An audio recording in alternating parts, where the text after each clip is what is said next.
Vijay TV நேயர்களுக்கு வணக்கம். நம்மோட மூத்த பத்திரிகையாளர் திரு பாண்டியன் இணைந்திருக்கிறார். வாருங்கள் அவரோட பேசலாம். சார் வணக்கம். வணக்கம். விஜய் அவர்கள் வெற்றிகரமாக மாநாட்டை நடத்தி முடித்து விட்டார். 48 நிமிடங்கள் உரையாற்றி இருக்கிறார். பாத்தீங்களா? எப்படி இருந்தது? பார்த்தேன். எப்படி இருந்தது ஸ்பீச்? இல்லை, விஜயை பொறுத்த வரைக்கும் அவரை ஒரு தேர்ந்த அரசியல்வாதியாக ஒத்துக்கொள்ள முடியாது. ஏன்னா தமிழ்நாட்டை பொறுத்தவரை ஒரு அரசியல் வெற்றிடம் இருக்கு. இந்த வெற்றிடத்தை யாராவது நிரப்புவார்களா என்கின்ற தேடல் இருக்கு. இப்போ விஜய் ரசிகர்கள் பணம் கொடுக்காம, காசு கொடுக்காம, சொந்த செலவில் வந்த கூட்டம், தானா சேர்ந்த கூட்டம். ஆனால் இந்த கூட்டம் அரசியல் மயப்படுத்தப்படுமா? அதுதான் கேள்வி. அரசியல் மயப்படுத்தப்படுமா? அரசியலை யாருக்கும் தெரியாது. ஏதோ பதவி கிடைக்கும், ஏதோ ஒன்றியம் கிடைக்கும், நகரம் கிடைக்கும், மற்றவன் திமுக அதிமுகவை பார்க்குறான், அதனால் அங்கே வந்து கூடுறான். இப்போ தேர்தல் வருகிற பொழுது இத்தனை பேரையும் அதிமுக திமுக பணம் கொடுத்து பர்ச்சேஸ் பண்ணிடுவோம். தாக்கு பிடிக்க மாட்டான் யார்? இந்த விஜய் ரசிகர்கள்லாம். ஏன்னா திமுக அதிமுக பலம் கொண்ட யானைகள். இவர்களெல்லாம் மான் குட்டிகள், முயல் குட்டிகள். இந்த முயல் குட்டி மான் குட்டி எல்லாம் அரசியலில் ஜாம்பவானா இருக்கிற திமுக அதிமுக தேர்தல் வருகிற பொழுது கொத்து கொத்தா பர்ச்சேஸ் பண்ணிடுவான். எப்படி? ஏன்னா இவனுக்கு அரசியலே தெரியாது. அரசியலை அதிமுக காரே பர்ச்சேஸ் பண்ணுறான், திமுக அதிமுக பர்ச்சேஸ் பண்ணுறான், ஆளுங்கட்சியா அதிமுக திமுகவை பர்ச்சேஸ் பண்ணிடுறான். இவர்களை பர்ச்சேஸ் பண்ணுறத பெரிய வேலை திமுக அதிமுகவுக்கு. இந்த கூட்டம் எலெக்ஷன் 2026 விஜய் தனித்து நின்னார்னா தொகுதிக்கு 5000 ஓட்டு 10,000 ஓட்டு வாங்குறது அதிசயம். ஏன்னா கொள்கை ரீதியாக தயார் செய்யப்பட்ட சீமான் இப்போ 8% வந்து சேர்ந்துருக்கு. 15 வருஷம் ஆயிருக்கு. அவன் அத்தனை பேரும் பிரபாகரனை நேசித்து வந்தவன். ஓட்டு போடுறவனும் அந்த பெரிய மாபெரும் மனித குலத்தினுடைய வெற்றியை நோக்கி வந்தவன். ஆணையரவு முகாம் 40,000 முகாமை ஒரு 1500 பேர் பால்ராஜ் தலைமையில் போய் தரமட்டமாக்கினான். இந்தியா காலடியில் வந்து விழுந்தான். இந்தியா போய் அதை காப்பாற்றியது. இல்லைன்னா 40,000 இராணுவம் சமாதியாக்கப்பட்டிருக்கும். ஒரு 1200 பேர் பால்ராஜ் தலைமையில். இப்படி போற்றப்பட்ட வீரத்தை நீங்கள் இந்திய மீடியாக்கள் பூரா அதை ஒழிச்சிட்டான். இந்திய பார்ப்பனர்கள் பூரா அதை அழிச்சிட்டான். அதையும் மீறி சீமான்ட்ட வந்த கூட்டம் 50 லட்சம் பேர் வந்திருக்கான். இந்த 50 லட்சம் பேரும் சீமானுடைய சர்வாதிகாரத்தால் விஜய் நோக்கி போயிட்டு இருக்கான். நாம் தமிழர் ரிசர்வ் பண்ண செவரு பூரா இப்போ டிவிக்கேன்னு எழுதுறான். அப்போ இந்த விஜய் கூட்டம் அரசியல் ரீதியாக பயிற்றுவிக்கப்படணும். அவன் கம்யூனிஸ்ட் இருந்தெல்லாம் அவன் தயாராகலை. அவங்க அப்பா கம்யூனிஸ்டும் இல்லை, அவன் தீக்காவும் இல்லை, அவங்க அப்பா திராவிட கழகம் இல்லை, அவன் நக்சல்பாரியும் இல்லை. நீங்கள் விஜய்க்கு அரசியல் தெரியாது. ஒரே ஒரு கணக்கு சார், முஸ்லீம் தலைவர்கள் படமே வைக்கல. காகிதம் இல்லத்து இருக்காரு, எவ்வளோ பெரிய தலைவர். காகிதம் இல்லத்து படம் வைக்கவே இல்லை. மதம் பார்த்து வைக்கல, கொள்கையை பார்த்து வச்சிருக்காரு. இல்லைங்க, காகிதம் இல்லத்து மதம் அல்லவே, சிறுபான்மை மக்களுடைய தலைவன். உங்களுக்கும் தெரியல. இல்ல முஸ்லீம்னு சொல்றீங்க, பர்டிகுலரா முஸ்லீம் படம் வைக்கலன்றீங்க, சிறுபான்மை படம் வைக்கலன்னு சொன்னீங்க. அதுக்கு சொன்னேன் அவர் கொள்கையை பார்த்து வச்சிருக்காருன்னு சொல்றேன். கொள்கை சிறுபான்மை நலன கொள்கை தானே. பாசிசம் திமுக பாயாசமானு கேட்குறீங்கள? இந்த பாசிசத்தால் பாதிக்கப்படுறவன் சிறுபான்மை முஸ்லீம் தானே. எந்த மாநாடு இது? மாநாடு பொதுக்கூட்டம் 48 நிமிஷம் பேசுவது. விஜய் மாநாடு பார்த்ததே இல்லை. விஜய் அப்பா மாநாடை பார்த்ததே இல்லை. மாநாடுனா திமுக மாநாடு நாள்லாம் பார்த்துருக்கேன். எப்படி நடக்கும்னா, கம்யூனிஸ்ட் மாநாடு பார்த்துருக்கேன். 2 நாள் நடக்கும். காலையில் 10 மணிக்கு ஆரம்பித்தா கருத்தரங்க, கவியரங்க, பட்டிமன்றம், சிந்தனை பேச்சாளர்கள், இப்படி இரவு 10-11 மணி வரைக்கும் கூட்டம் நடக்கும். எப்போ? 10 மணிக்கு ஆரம்பித்து இரவு வரைக்கும் நடக்கும். பந்தல் போட்டிருப்பான். மழை வெயில் புயல் வந்தால் ஒழுகாத, இது வெட்ட வெளி கிடையாது. கேரவன் வேற பின்னாடி நிறுத்திட்டு வெட்ட வெளியில் பூரா சேரத்துக்கு தலையில் வச்சுருந்தேன். பார்த்தீங்களா? தண்ணி கிடைக்காம ஏறக்குறைய ஒரு 250 பேர் மயக்கமாக விழுந்துட்டான். அப்போ இது சினிமாத்தனமான கூட்டம். அடுத்த நாளும் கூட்டம் நடக்கும். நான் சொல்கிறேன் மாநாடு. அடுத்த நாளும் கூட்டம் நடக்கும். குழந்தை, குட்டி, பொண்டாட்டி, புள்ள அவ்வளோ பேரும் படுத்து கிடப்பாங்க மாநாட்டு தடலில். 2 நாளைக்கு தேவையான உணவு ஒரு பக்கம் நடக்கும், தண்ணி குவித்து வைக்கப்பட்டிருக்கும், இயற்கை உபாதைகளுக்காக செயற்கை தற்காலிக கழிவறைகள் ஒரு 1000 இருக்கும், ஒரு 50,000 பேர் 2 நாள் அங்கேயே படுத்து கிடப்பான். அதுக்கு பேர் தான் மாநாடு. திமுக இருக்கிற அத்தனை பேச்சாளரும் பேசுவான், பட்டிமன்றம், கவியரங்கம், ஆடல் பாடல் கூடல் எல்லாம் நடக்கும். திமுக இருக்கக்கூடிய எல்லா மாவட்ட செயலாளரும் பேசுவான். அதுக்கு பேர் தான் மாநாடு. கம்யூனிஸ்ட் மாநாட்டில் அகில இந்திய தலைவர் பூரா வருவாங்க, இப்போ விவாதம் நடக்கும், சுய விமர்சனம் நடக்கும், இப்படி சர்வதேச அரசியல் பயிலரங்கம் நடக்கும். இதுக்கு பேர் தான் மாநாடு. நான் எத்தனை மாநாட்டை என் வாழ்க்கையில் இப்போ 25 வருஷமாக ஒரு ஒரு ஒரு ஒரு ஒரு 1/2 மணி நேரம் பேசுவான். ஜெயலலிதாவோ எடப்பாடி, இதுக்கு பேர் மாநாடு. மாநாடு அல்ல, இவருக்கு மாநாடு என்ன தெரியல. அத்தனை விஷயங்களும் அங்கே அலசப்படும். தமிழ்நாடு அரசியல் ஃபிங்கர் டிப்பில் வச்சுருப்பான். அப்போ தான் இந்த தொண்டனுக்கு அரசியல் போய் சேரும். வைகோ இது கோயம்புத்தூர் மாநாடு, வைகோ உடையிறாரு 93ல். அப்போ அந்த கூட்டம் அப்படியே கட்டி போட்டார் வைகோ. வைகோ, வெற்றி கொண்டான், விடுதலை விரும்பி, இப்படி எவ்வளோ பேச்சாளர்கள். அதாங்க 10 மணிக்கு ஆரம்பித்த மாநாடு இடைவெளி இல்லாமல் எத்தனை வரைக்கும் பேசிகிட்டு இருப்பாங்க? ராத்திரி 10 மணி வரைக்கும். 10 மணிக்கு அங்கேயே சாப்பிட்டு அங்கேயே படுத்துக்குவோம். குடும்பத்தோட குழந்தை குட்டியா, குடும்பத்தோட வா, குடும்பத்தோட வா. பொண்டாட்டி எங்கேயா?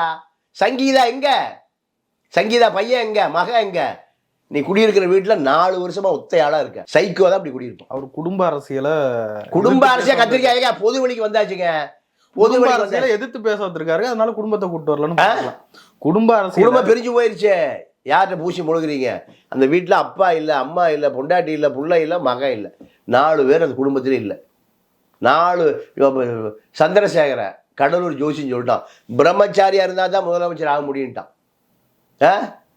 பிரம்மச்சாரியா இருந்தால் தான் நீ முதலமைச்சர் ஆக முடியும்ட்டான். அதனால பொண்டாட்டி பிள்ளையில விரட்டி விட்டார். குடும்பத்தோடு வா. உன் குடும்பத்தையே காணமையா, பதவி கொடுக்க வேண்டாம் கூட்டத்திலே. அப்போ உன்னுடைய கொள்கையை பொண்டாட்டியே ஏற்றுக்கலினா அடுத்த எப்படி ஏற்றுக்குவான்? உன்னுடைய கொள்கையை மகனை ஏற்றுக்கல, உன் மகளை ஏற்றுக்கலினா அடுத்து எப்படி ஏற்றுக்குவான்? இது என்ன ஃபேஷன் ஷோவாக நடத்துகிற? இந்த ஃபேஷன் ஷோ 5 நடிகரை கூட்டி வச்சு இதே கூட்டம் கூடும். குஷ்பு கோயில் கட்டின பயில தானே இவனுங்க. குஷ்புக்கு கோயில் கட்டின பசங்க தானே சார் இவனுங்க.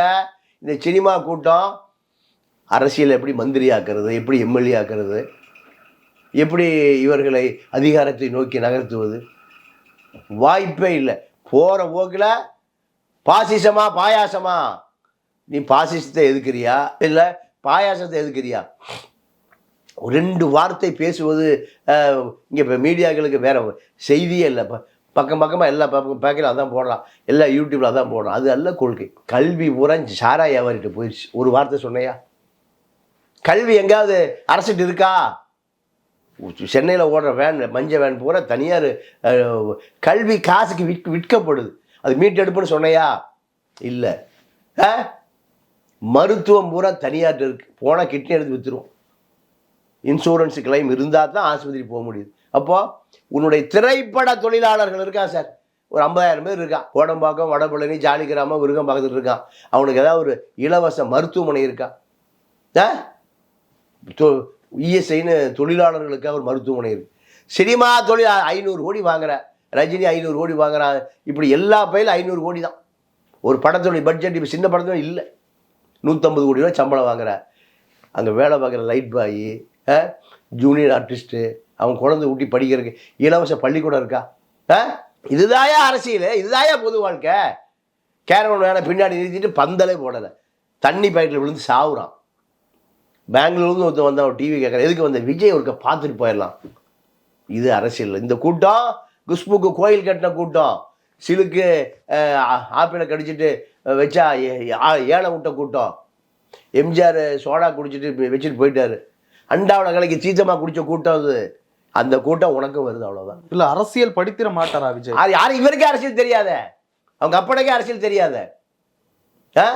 அப்போ தான் மகனை அரசியல் பயப்படுத்துவதற்கு முயற்சி பண்ணி தோற்று போயிட்டார். ஒரு எஃப்எம்ல சொல்கிறாரு, டேய் நான் ஒன்றுமே பண்ணலடா, என்னை வந்து பாருடா, என்கிட்ட பேசுடா, நடந்ததா இல்லையா?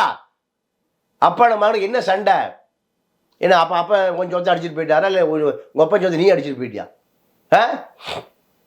ஒரு சராசரி மனிதனா இல்லாத ஒருவன் எப்படி தலைவனா முடியும்? நேத்து அப்பா அம்மா கிட்ட ஆசீர்வாதம் வாங்கிட்டு தான் பேசவே ஆரம்பிக்கிறாரு. அப்பா அம்மா ஆசீர்வாதம் வாங்குறாரு. வீட்டுல அப்பா அம்மா ஏன் இல்ல? உன் வீட்டுல அப்பா அம்மா எங்க இல்ல? ஏன் உன் அப்பா அம்மா எங்க இருக்காங்க? தனியா இருக்காங்க.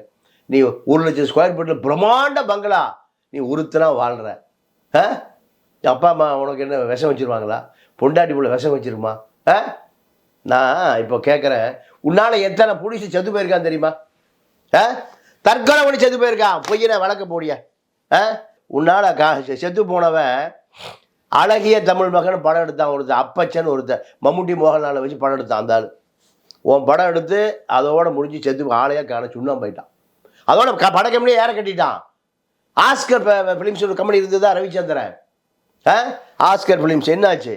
வேலாயுதன்னு ஒரு படம் எடுத்தான். படம் எடுத்து 75 கோடி ரூபா நட்டான். அதோட சினிமா கம்பெனியை மூடிட்டான். அவனை கூப்பிட்டு இன்னொரு படம் எடுயா, நான் காட்சி தரேன் சொன்னையா? ஒரு படத்தில் அந்த படம் ஜெயிக்கலைன்னா அவன் ராசி இல்லாதவன், அவனை பார்க்கறதே இல்லை. உன் வாசலை எத்தனை நாள் வந்து காத்து கிடந்த ஆஸ்கர் ரவிச்சந்திரன் பார்த்தியா?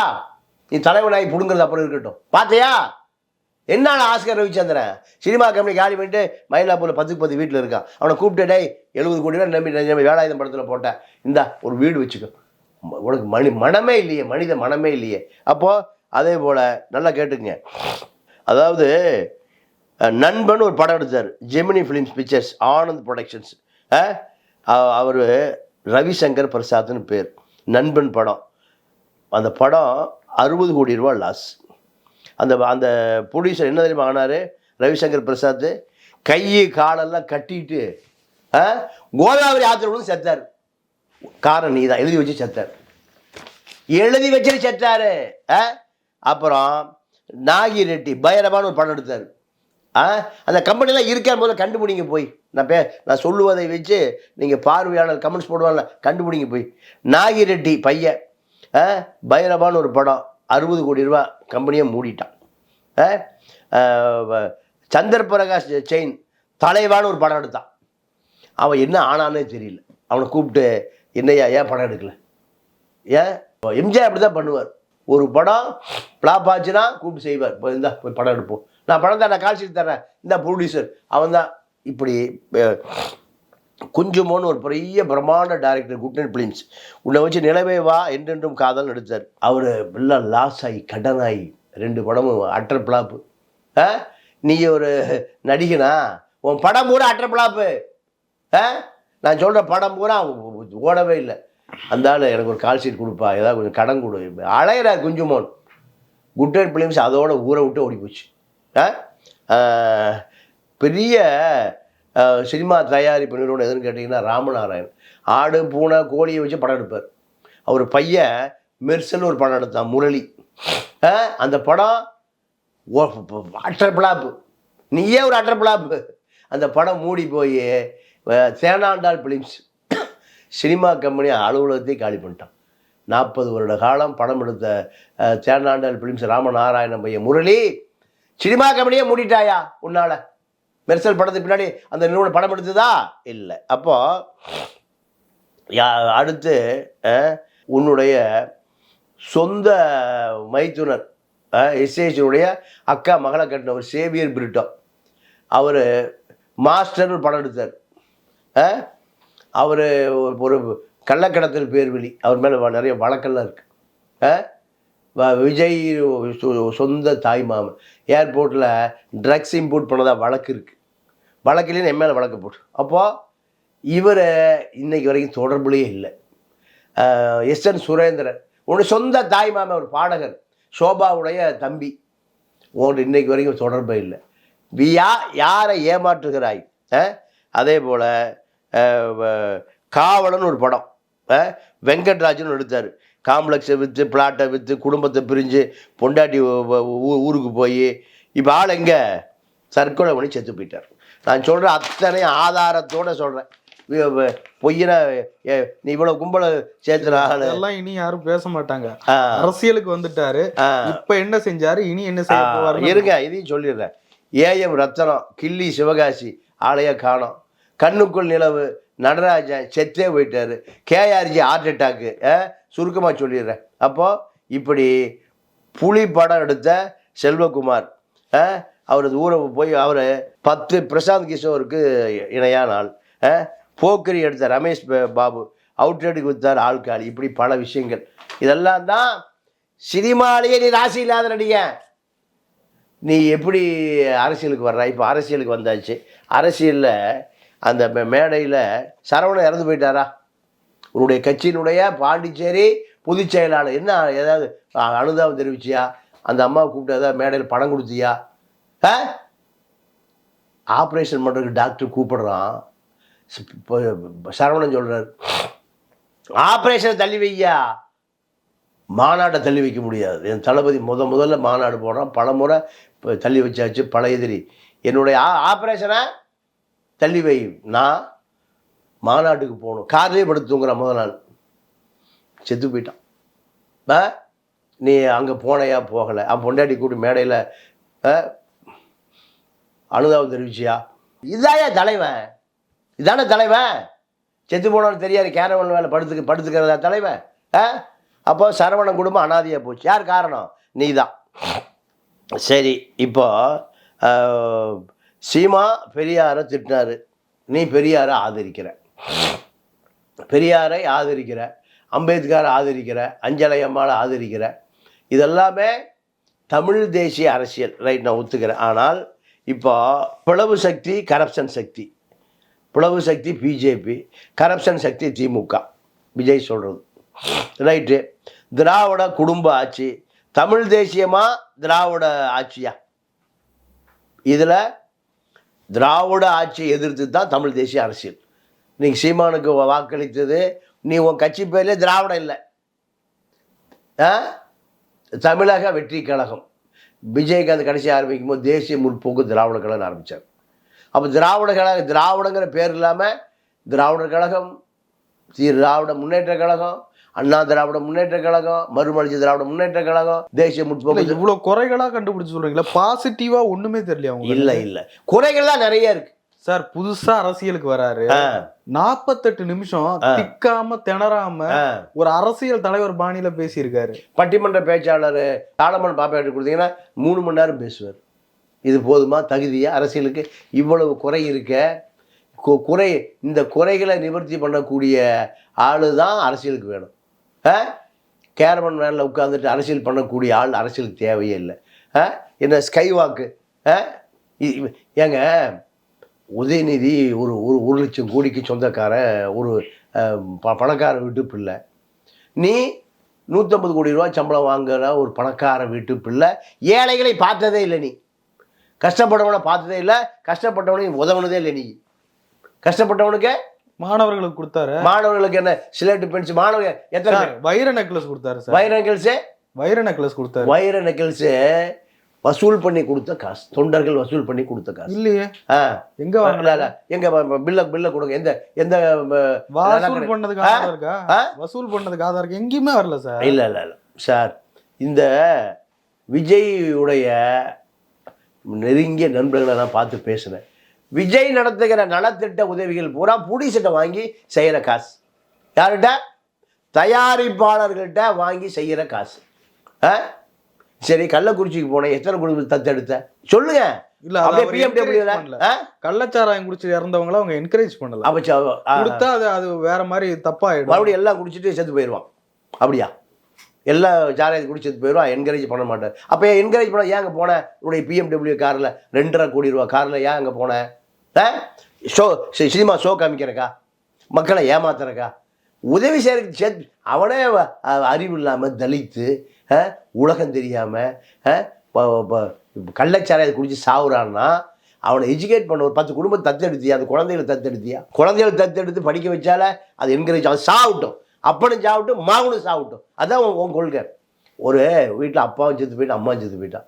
ஒரு 14 வயசு பெண் குழந்தை, 13 வயசு பையன், 12 வயசு பையன். அந்த 3 பேர் கதி என்னாச்சு நீ விசாரிச்சியா? உனக்கு எதாவது தெரியுமா? அந்த பிள்ளை எப்படி வாழும்னு தெரியுமா? அந்த குழந்தைய படிக்க வச்சா, அந்த பையனை படிக்க வச்சா அது என்கரேஜ். அவங்க அப்பா மறுபடியும் சாராயம் குடிச்சதை ஆதரிப்பது அர்த்தமா? யாருக்கு பூச்சுத்துற? உன்னுடைய அரசியல் இன்கம் டேக்ஸ்காரன் உன் டோப்பாவை கழட்டி செக் பண்ணுறான்.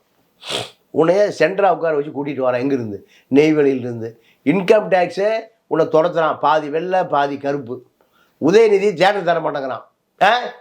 உதயநிதி தியேட்டர் தர மாட்டேங்கிறான். ஜெயலலிதா பார்க்க போனால் உயிரோடு இருக்கும்போது உன்னை அந்த பொம்பளை பார்க்கல. அப்போது இந்த முட்டா பைய பூரா தமிழர் இருக்கான். இவர்களை வைத்து நம்ம சேஃப்டி ஆகிக்கலாம், விஜயகாந்த் சேஃப்டியான மாதிரி நம்ம சேஃப்டி ஆகிக்கலாம். இதுதான் அரசியல். இந்த முட்டா பயலுக்கு பூரா நீங்கள் அங்கே போய் நின்று நிற்கிறான். ஏன் என்ன நேற்று என்ன கொள்கையை சொன்ன? உன்னுடைய தீர்மானம் என்ன?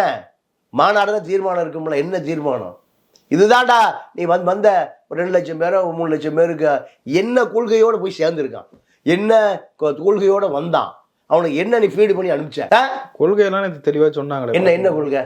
என்ன கொள்கை சொல்லுங்க, என்ன சொல்லுங்க சார். எல்லாம் கொள்கை தலைவர் பெரியார், அம்பேத்கர் எல்லாரையும் வச்சு இருமொழி கொள்கை, நீட்டு எதிர்ப்பு, மத்தபடி எல்லாத்தையும் சொல்றாரு. மாநிலத்தில் தன்னாட்சி, ஆளுநர் வேணாம், எவ்வளவு லயனா பட்டியல் போட்டாரு. சரி, ஏறக்குறைய நிறைய இங்க இருக்கிற திராவிட கட்சி சொல்ற எல்லாத்துமே ஒத்து போகுது. ஏறக்குறைய திராவிட கட்சி தான் ஊழல் பண்ணிருச்சு, திராவிட கட்சி தானே ஒழிக்கணும் தானே உங்ககிட்ட வரான். அவன் சொல்றது நீ சொல்றதுக்கு எதுக்கு உங்ககிட்ட வரான்? இதெல்லாம் பேசிட்டு அவங்க செய்ய மாட்டாங்க, அவங்க வாய்மொழி காட்டுறாங்க, நான் செயல்ல பண்ணுவேன் அப்படின்ற. எப்பா ஆட்சிக்கு பிடிச்ச உடனே ஆட்சியை பிடிச்ச உடனே ஆட்சியை பிடிப்பதற்கு தான் இவ்வளவு வேஷம். சீமான் வேற என்ன இருக்க முடியும்?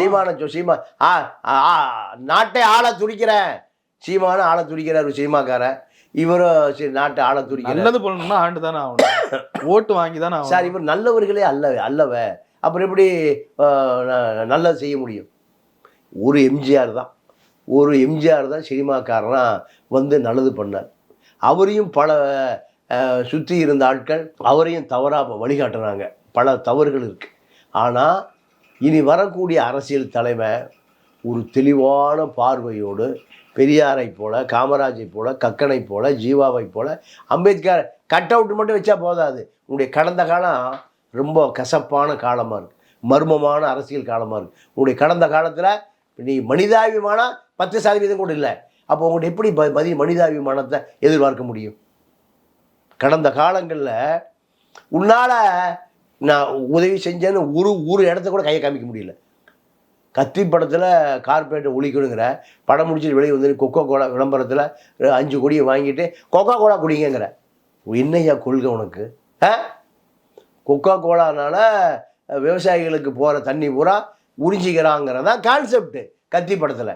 ஆனால் கத்தி படம் முடிஞ்சு வந்து வெளியே வந்தோடனையும் கொக்கோ கோலா கம்பெனி 5. அப்போ வேட்டி விளம்பரத்துக்கு ராஜகிரன்கிட்ட போகிறாங்க. ராஜகிரன் சொல்லிட்டார், 1 கோடி யார் அந்த ராமராஜ் விளம்பரம். வேட்டி கட்டுறவனா ஏழைபாளையா பாவம், அவங்ககிட்ட போய் 1 கோடி ரூபாய் சம்பாதிக்க போகிறேன், என்கிட்ட 1 கோடி கொடுத்துட்டு. அப்போ அவனுக்கு வேட்டியை விலை குறையா கொடு, போ, நான் விளம்பரம் போது நடிக்க மாட்டேன்னார். அவன் மனுஷன். உனக்கு எவன் விளம்பர படத்தில் எதை பற்றியும் கவலை இல்லை, நீ எப்படி நாட்டை காப்பாற்றுவேன்? நாட்டை ஏமாற்றுவேன், நாட்டை காப்பாற்ற மாட்டேன். திராவிட இயக்கங்கள் என்ன பண்ணிச்சே?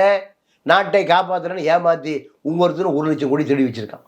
இன்கம் டேக்ஸுக்கு பயந்துட்டு பிஜேபிக்கு போய் ஜாலரா போட்டுட்டு பல பேர் மேல் வழக்கு. ஜெயலலிதா ஜெயிலுக்கு போய் செத்தே போச்சு. கருணாநிதி மேலே சர்க்காரியா கமிஷன் ஊழல் வழக்கு.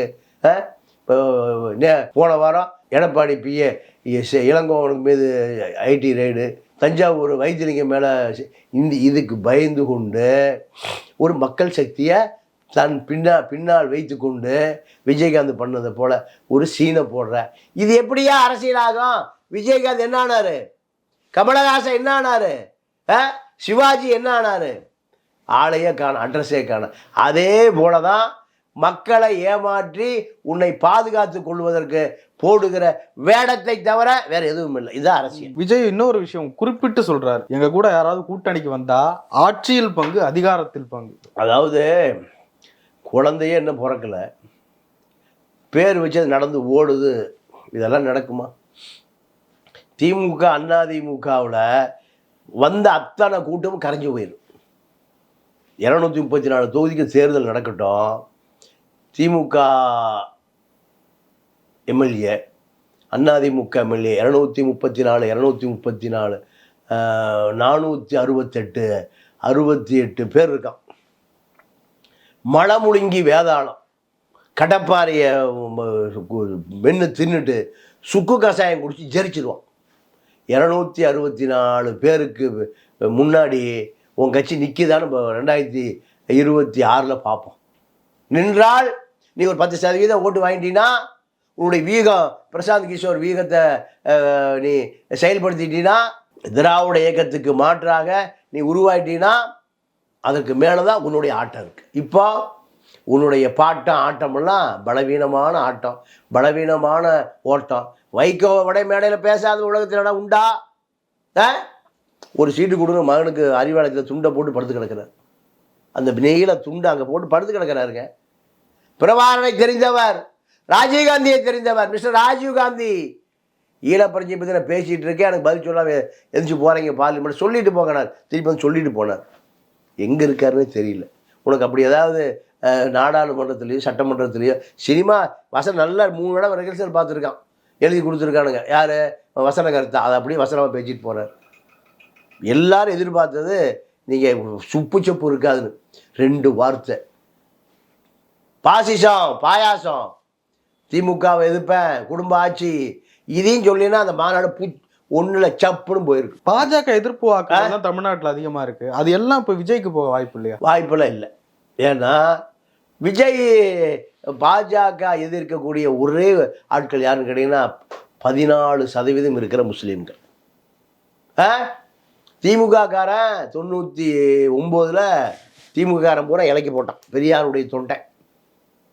98 வாஜ்பாய் அரசாங்கம் ஜெயலலிதா அதிமுக காரன் பூரா தாமரைக்கு போட்டான். ஒரு முஸ்லீம் கிறிஸ்தவன் ஒரு தலித்து கூட தாமரைக்கு போடல. ஏன்னா அந்த பிஜேபியினுடைய சுயரூபம் தெரிந்தவர்கள் யாரு? முஸ்லீம் கிறிஸ்தவர்கள் தலித்துகள் தான். நீ அங்க முஸ்லீம்களை பற்றி பேசவே இல்லை. முஸ்லீம் மதம் அல்ல, அது ஒரு இனம், சிறுபான்மை இனம். அது சிறுபான்மை இனத்துக்கான அடையாளம் உன் கூட்டத்திலே இல்லையா? அப்படி பிஜேபியா? இல்லை வச்சா பிஜேபி கோச்சுக்குன்னு புஷி ஆனந்த் சொன்னாரா? நீ சிறுபான்மை இப்போ இந்தியாவில் அதிகமாக பாதிக்கப்படுகிறது சிறுபான்மை தான். பாபர் மசூதி ஏன் இடிக்கிறான்? சிறுபான்மை முஸ்லீம்களை காவு கொடுத்தா பெரும்பான்மை வாக்கு வரும். இதான இந்திய அரசியல். பிஜேபி அதை வச்சு தான் நிற்கிது. தமிழ்நாட்டில் 40 சீட் எப்படி திமுக கிடைச்சிது? திமுக விரும்பியா விட்டு போட்டான்? இல்லை. எதுக்கு? பிஜேபி வரக்கூடாது. இதான அரசியல். அப்போ சிறுபான்மை முஸ்லீம்களை பற்றி உனக்கு ஒரு பார்வையே இல்லை. அவர்கள் படுகிற பாடை பற்றி உனக்கே தெரியல. என்ஆர்சி சிஏ என்ன 90 வயசு பாட்டியும் 85 வயசு ஆட்களும் நீ குடியுரிமை கொடுன்னு கேட்குறான். 85 வயசு 75 வயசில் விஓட்ட போய் என்ன முனிசிபாலிட்டியில் விஓ சர்டிஃபிகேட் இல்லைன்னா நீ வங்காளதேசி கேம்புக்கு போ, முகாமுக்கு போ. அதுதான் அந்த சிறுபான்மை மக்கள் பதறான். அப்போ அது பற்றி எந்த பார்வையும் இல்லையே. ஸ்கைவாக் 800 மீட்டர் இந்த கடைசிக்கு அந்த கடைசிக்கு நடந்து போய் எதை அழுத்தமாக சொன்ன உனக்கே தெரியாது. சினிமா வசனம் எழுதி கொடுக்குறவர் சொல்கிற வசனத்தை பேசுகிற நீ எப்படி இந்த தமிழ்நாட்டுக்கு எவ்வளோ பெரிய பிரச்சனை இருக்குது? மண்டல் கமிஷன் இருக்குது, ரிசர்வேஷன் இருக்குது, தலித்து மக்களுக்கான எந்த உரிமையும் இல்லை. இன்னைக்கு வரைக்கும் பார்ப்பட்ட கெஞ்சிட்டு கிடக்கலாம். தேவேந்திர குல வேளாண் மக்கள் எனக்கு ரிசர்வேஷனே வேண்டாயா, வேலையே வேண்டாம், சோறே வேண்டாயா, எனக்கு சுயமரியாதை வேணும், என்னை எஸ்சியிலேருந்து பிசி ஆக்குன்னு போராடிட்டு இருக்கேன். உனக்கு தெரியுமா அதை பற்றி? தலித்துகள் இன்னும் சேரியை விட்டு வெளியில் வர முடியல. திருமாவளவன் 2 MP 4 MLA வச்சுருக்காரு. 60 அடி கொடிக்கமாக எங்கேயுமே ஏற்ற முடியல. ஆதிக்க சாதியை நைட்டு வெட்டி போட்டாலாம். முதல்ல கட்சி ஆரம்பித்து மதுரையில் கொடியேற்றினார். அந்த கொடியை 60 அடி இரும்பு கம்பமாக மாற்ற முடியாமல் இத்தனை லட்சம் தலித்துக்கள் இருந்தோம், அதிகாரம் இருந்தும் கொடியேற்ற முடியல. கொடியேற்ற முடியல. அவன் உரிமை ஏற்றுறது 2வது விஷயம். உனக்கு அதை பற்றி ஏதாவது தெரியுமா? உன்னுடைய சினிமாக்காரனுக்கு ஏதாவது நல்லது பண்ணியிருக்கியா? ஒன்றும் பண்ணது. மருத்துவமனை கல்வி கூட 2ம் பண்ணினா உனக்கு கொண்டாடுவான். உன்னுடைய துறை முதல்ல கொண்டாடுவான். இது எத்தனை கோடி வேணும்? 1000 கோடியே வேணும். ஒரு இலவச மருத்துவமனை, ஒரு படத்தில் வர்ற காசை கொடுத்தீங்கன்னா ஒரு மருத்துவமனை, ஒரு 10 டாக்டரு, ஒரு 20 நர்ஸ் இருந்துன்னா சிறை ஏதாவது சினிமா துறை பூரா அங்கே போய் வைத்தியம் பார்த்துப்பான். பார்த்துக்க மாட்டானா? அப்போ அதை பற்றி அறிவு உனக்கு இல்லை. 1 2 3 4 5 இப்போ சாராயம் விற்கிறவங்க பூரா காலேஜ் நடத்துகிறான், பள்ளிக்கூடம் நடத்துகிறான், திரைப்பட தொழிலாளர்களுக்கான நலநிதி, பள்ளி, ஆரம்ப கல்வி, உயர்கல்வி, ஒரு பள்ளி எத்தனை கோடி. லோகேஷ் கனகராஜ் நீ கொடுக்குற சம்பளம், பென்ஸ்கார் வாங்கி கொடுக்குற, BMW, அப்படி 2 கோடியை கொடுத்தீங்கன்னா ஒரு கட்டணம். எம்ஜிஆர் எத்தனை காது கேளாத பள்ளி, கண்ணு தெரியாத பள்ளி, கூடம்பு, எத்தனை பள்ளி நடத்துறாரு எம்ஜிஆர். எம்ஜிஆர் சொத்தை போல எழுதி வச்சுட்டு போயிட்டு அவாண்டா எம்ஜிஆர். ஒரு நடிகை வீட்டில் போய் நெக்லஸ் எடுக்கிறாங்க, 2 கோடி நெக்லஸ். யார் கொடுத்தது? ஒருத்தர் கொடுத்தாருங்கிறாங்க. இதான் அரசியல். அப்போ விஜயுடைய அரசியல் எடுபடாது. ஏன்னா இது அரசியல்வாதியாக அவர் பக்குவப்படுவதற்கு 10 ஆண்டு காலம் தேவைப்படும். 10 ஆண்டு காலம் இந்த சமூகத்தை எதிர்த்து போராடணும். எம்ஜிஆர் போராடியது, அண்ணா ஆரம்பித்தது கட்சி திராவிட முன்னேற்ற கழகம் 1949, 49, 59, 67 அண்ணா ஆட்சிக்கு வராது. 18 வருஷம் ஆச்சு. அண்ணாவை போல அங்கே பல ஆயிரக்கணக்கான அண்ணா இருந்தான். தெரு பேசுவான், மணிக்கணக்காக பேசுவான். உங்ககிட்ட யார் இருக்கா? உன் ஆஃபீஸில் படுத்து கிடந்த கணக்கு புள்ள வெங்கட்ராமன், யாரையும் சேர்த்த மாட்டான். அந்த கடலூர் சந்திரசேகர் ஜோசியர், புஷி ஆனந்த் என்ற Munusamy, Pondicherry Munusamy, Jagadish Palaniswami, PRO, pimp PRO, இவர்கள்லாம் என்னையா தலைவர். வெங்கட்டு ஆஃபீஸை பூட்டிட்டு வாசலில் படுத்து கிடந்தாராம். என்ன வாசலில் படுத்து கிடக்கிறேன்னு? ஆஃபீஸ் நீங்கள் வந்து போகிற இடம் புனிதமான இடம், அது அங்கே படுக்கக்கூடாதுன்னு தான் பூட்டிட்டு வெளியே படுத்துட்டார். இந்த உதயகுமார் செருப்பே போட்டு வர்றதில்ல சட்டசபைக்கு. ஏன் செருப்பு? அம்மா வர்ற இடத்துக்கு புனிதம், அது கோயில், நான் செருப்பு. ஏய் சீனை போடாத, அதிகமாக செருப்பை போடியானார். அல்லது செருப்பை போடுறார் யார்? உதயகுமார். அதே போல் அந்த வெங்கட்ராமன் பாலான்னு பாண்டிச்சேரி மாநில தலைவர், அவரை ஒரு 10 வருஷம் முந்தி பொறுப்புலேருந்து நீக்கிட்டார். கெஞ்சரா வந்து என்னை நீக்காத, நான் 25 வருஷமாக இருக்கேன்னு. இல்லை நீங்கள் போய் எங்கள் அப்பா கூட இருக்க. ஒரு குற்றம் பண்ணல. யார் கூட? தூக்குப்படி செத்து போயிட்டான். நீ தான் செத்து போனதுக்கு காரணம். பாண்டிச்சேரி பாலா. இப்படி பல கதைகள் இருக்கு உன்னை சுற்றி. நீ எம்ஜிஆர் ஆயிட முடியாது. எம்ஜிஆர் இன்னைக்கு அவருடைய சொத்துக்கள் பூரா மக்களுக்கு எழுதி வச்சுட்டு போயிட்டார். ஒரு சொத்துமே இல்லை. ஜெயலலிதாவுக்காவது போயஸ் கார்டன் இருக்குது, திராட்சை தோட்டம் இருக்குது. எம்ஜிஆருக்கு எந்த சொத்தும் இல்லை. எல்லா சொத்தும் யாருக்கு? மக்களுக்கு எழுதி வச்சுட்டு போயிட்டார். அந்த அவன் தலைவன், நீ கேரவன் தலைவன். இந்த அரசியல் மக்களை, தமிழ்நாட்டு மக்களை அவ்வளோ சீக்கிரம் ஏமாற்றிட முடியாது. உன்னுடைய இந்த கூட்டம் அப்படியே 2026 தேர்தலில் அதிமுக திமுக வாக்காக மாறி போய்விடும். அதிலிருந்து மீட்டெடுக்க முடியுமா, அவர்களை அரசியல் படுத்த முடியுமா என்பது நீண்ட கால போராட்டம். வைகோ போராடி தோற்று போயிட்டார். அவர் சரியில்லை. ஏன்? ஒரு கொள்கையில் நிலையாக இல்லை. விஜயகாந்த் போராடி தோற்று போயிட்டார். அவரை முதலமைச்சர் ஆக்கிறது தான் மக்கள்லாம் ஓட்டு போனான் 14%. அவர் யாரை முதலமைச்சராக பார்த்தார்? ஜெயலலிதாவை பொட்டியை வாங்கிட்டு மக்கள் தூக்கி எறிஞ்சிட்டான். 6% 1% கூட இல்லை இப்போ கட்சி. மக்கள் தெளிவானவர்கள். மக்களை நீ அரசியல் மயப்படுத்தாமல், உன்னுடைய தொண்டர்களை அரசியல் மயப்படுத்தாமல் எது செஞ்சாலும் சினிமா கிளாமர் தான். ஜல்லிக்கட்டில் யார் சேர்த்துற கூட்டத்தை? ஒருத்தருமே சேர்த்துல. 10 லட்சம் பேர் கூடுறோம். இந்தியாவே மிரண்டு போச்சு. அப்போது தமிழர்களை கேரவன் வேலை இருந்துட்டுலாம் ஏமாற்ற முடியாது.